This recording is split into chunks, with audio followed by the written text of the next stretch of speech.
prosecutor, of course, went back to the old argument that Vanunu is a threat to the security, and she even said that if Vanunu will be released, probably the Americans will leave Iraq and go after Israel, and Israel nuclear weapons, which I found extremely ridiculous.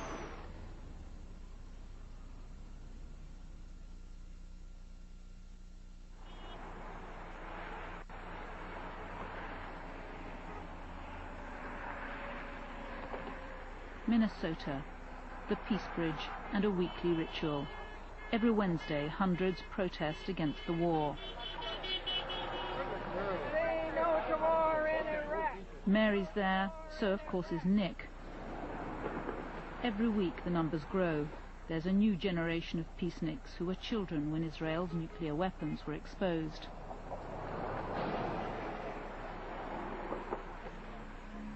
Have any of you guys heard of Mordecai Vanunu? No. You don't know who he is? No. And if I tell you that he's somebody who exposed Israel's weapons of mass destruction, which nobody knew about until then, what would you say?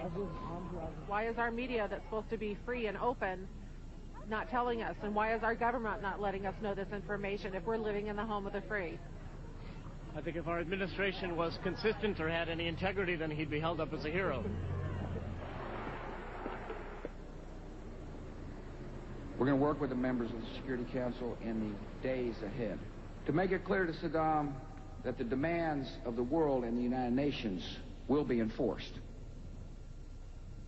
In Washington, which gives Israel more than $3 billion a year, the talk is only of Iraq. For weeks we've tried to get an interview about Israel's weapons of mass destruction, but no one in this Bush administration wants to talk about Israel. So we've asked for an interview about the military balance of power in the Middle East, and now they've agreed. This morning we've finally been told that we're going to have an interviewee. He's an expert in all matters Israeli, he's an Undersecretary of Defense, and his name is Douglas Feith. The Pentagon has demanded a list of questions in advance. So it's the balance of power, Israel's nuclear ambiguity, allegations of a double standard, and Mordecai Vanunu. The gravest danger facing America and the world is outlaw regimes that seek and possess nuclear, chemical, and biological weapons.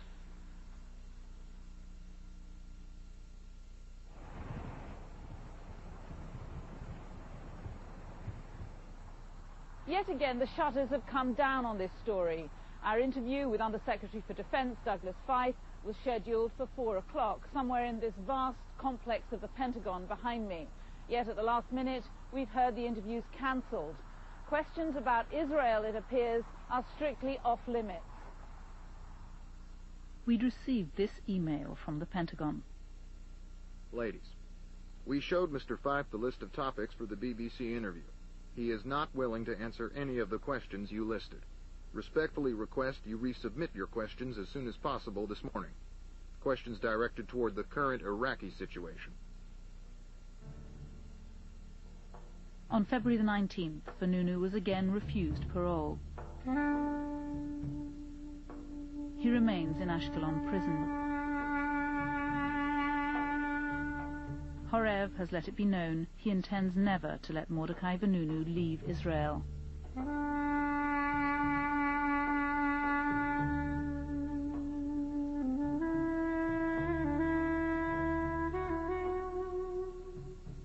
You can comment on tonight's programme by visiting our website at www.bbc.co.uk/correspondent. Next on Correspondent, America's child soldiers, how the military are taking over America's schools. That's next Sunday at 6:45.